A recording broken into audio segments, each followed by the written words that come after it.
महत्त्वाची बातमी आहे। वाशिम जिल्ह्यात उष्णतेच्या लाटेचा येलो अलर्ट देण्यात आलेला आहे। वाशिम जिल्ह्यात काल 43.4 अंश सेल्सिअस तापमानाची नोंद झाली आहे। नागरिकांनी सतर्क राहावं असं आवाहन प्रशासनाकडून करण्यात आलंय।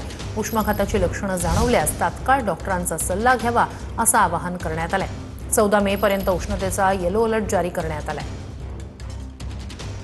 भारतीय हवामान खात्याने जर बघितलं तर वाशिम जिल्ह्याला येलो अलर्ट जारी केला आहे। 12 ते 14 दरम्यान उष्ण लाटेची शक्यता वर्तवण्यात आली आहे। आपण बघू शकतो सध्या जर बघितलं वाशिम जिल्हा जर बघितलं तीव्र उकड्यानं जाणवत असलेल्या नागरिकांना प्रखर उन्हात सामना करावा लागत आहे। काल जर बघितलं तर जिल्ह्यात 43.4 अंशापर्यंत तापमानाची नोंद झाली होती। वाढत्या तापमानात दुपारच्या वेळेत रस्त्यावर सुखसुखाट पाहायला मिळते।